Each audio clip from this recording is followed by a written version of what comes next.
Hi friends, welcome back to CADable. This is Engineer Ibrahim Omer, and today I'll show you how to make this simple coffee mug in Solidworks.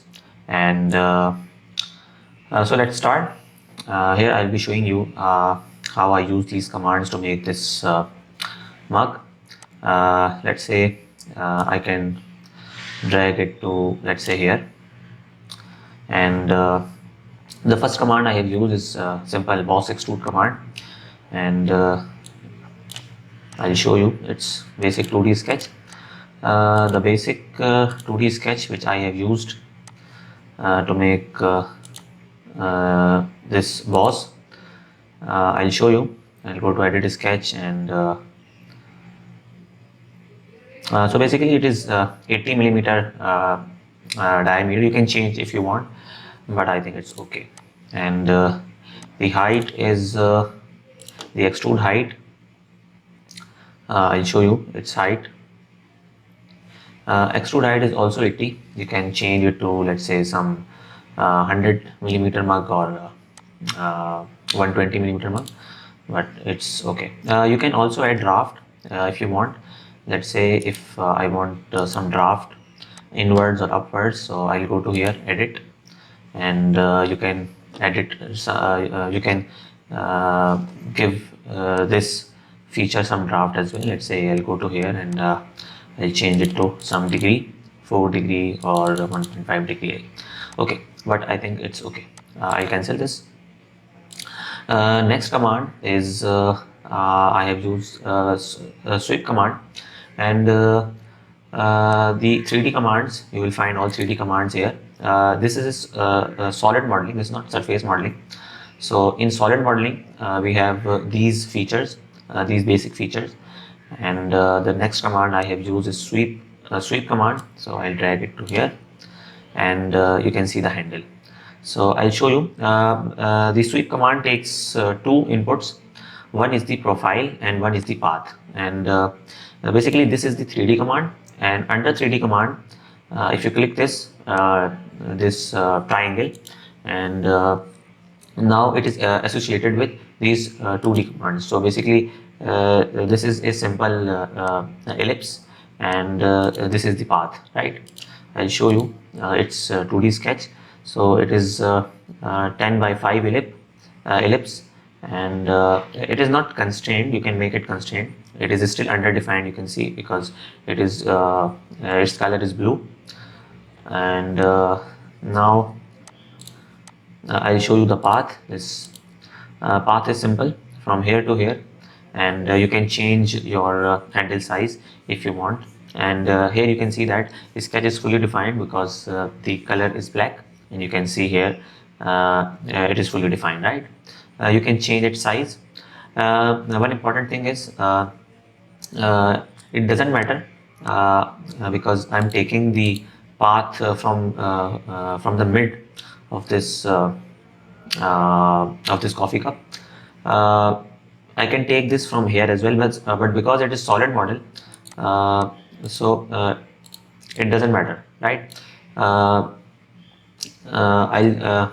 use shell command, and it will be all right? And if you can see, I'll change. Okay, now you can see some shading, right?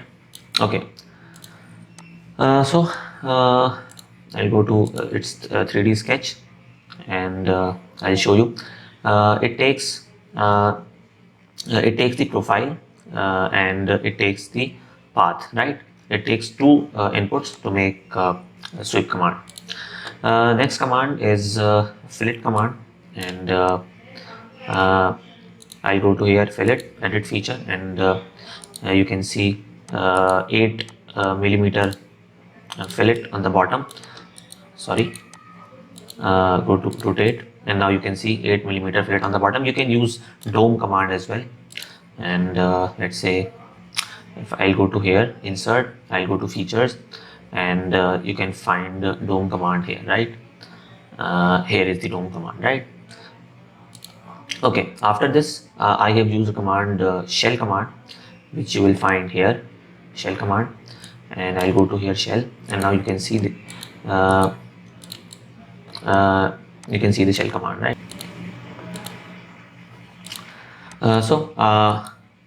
After this feature, now I'll make some fillets here, here, and here, right? So I'll drag it here. Now you can see some fillets. I'll show you the radius. 2 mm radius. You can change. Let's say if I can change it to 5 mm. Okay, I think it's okay. Control Z. Next is I'll use face fillet. I'll show you. I'll go to fillet, and here is a very simple fillet, constant size fillet. But this fillet is a very important fillet, full round fillet, which takes 3 inputs: one this face, and one this face, and one this face. Now you can see the preview, right? Cancel it, and now I'll go to here, and now you can see the fillet, right? It doesn't take radius. It will bend your geometry when you input these 3 faces, right? So next is the mug is done. You can see these features: extrude, boss, sweep, fillet, and shell. Basically, they are I have used 4 features to make this mug, and this is a solid body, right? Okay. Now you can give some color or appearance, and let's say I'll go to plastic, high gloss, and I'll this plastic. Now you can see this blue mug, right? Okay. One very important thing which I want to discuss is you can see this yellowish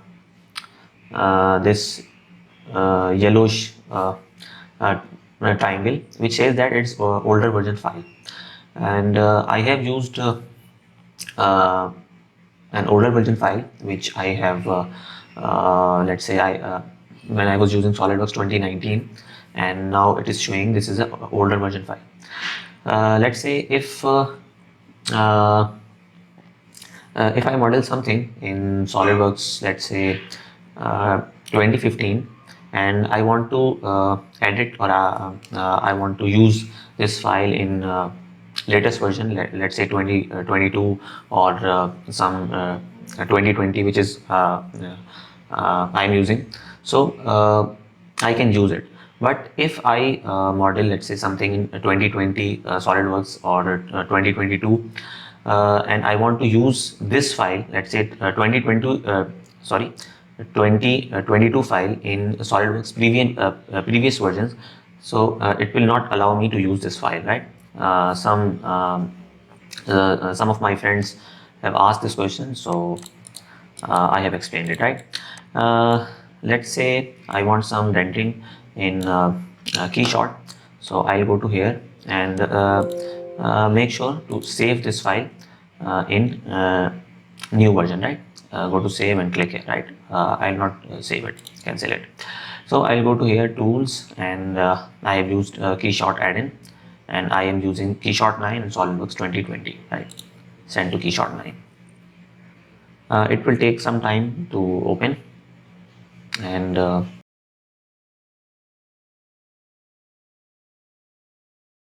okay, so we are in Keyshot 9. Just cancel this, and it will import material and all things, right? The background is in fact the shadow is right, and let's say go to move part, click here, and you can click this option, snap to ground, if it is not snap to ground when you import your geometry, right? Snap to ground. Okay.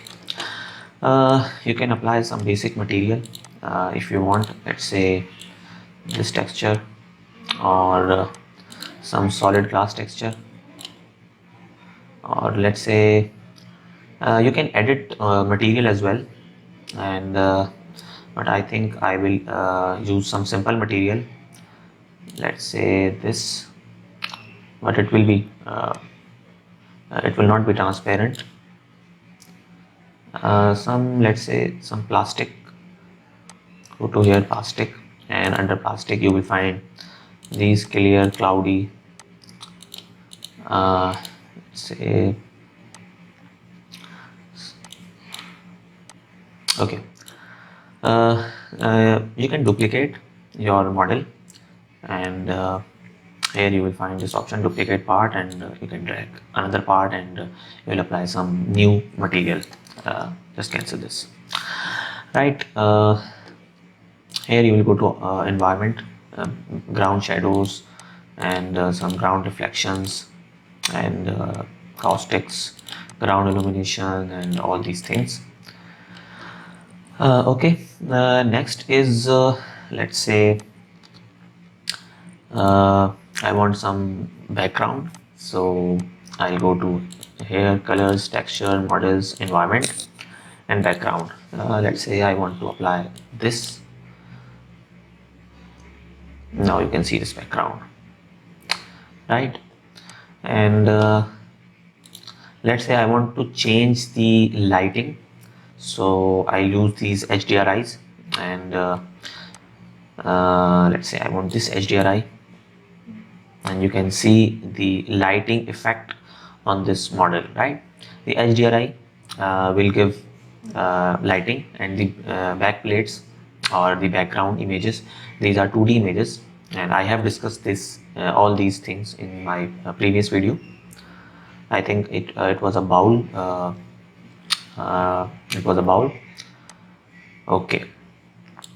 Now you can change, and you can see this shadow on this floor, right?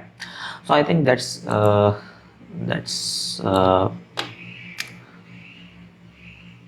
it. And you can change. Let's say it's a very important thing. Go to camera, and you will find this option, match perspective. I'll not use here, and I have discussed this in my previous video. Let's say if your 3D model is not matched with your backplate or background image, so you will go to here, match plate, and you can match your perspective with these vectors, right? Just cancel this, and now I'll go to, let's say, okay, I think it's right. I'm using 1280 by 720, and now I'll go to render, and go to here, and now you can change your settings, and I think I'll use it. Go to this PC, go to, let's say, desktop, and go to bowl. This was my previous video, right? Select folder, and you'll go to your options, and you can change your samples if you want. It will take some time, so I think I'll change it to 128, right? And click render, and it will calculate the render, right? Now it is calculating render, and here you can see the percentage and samples.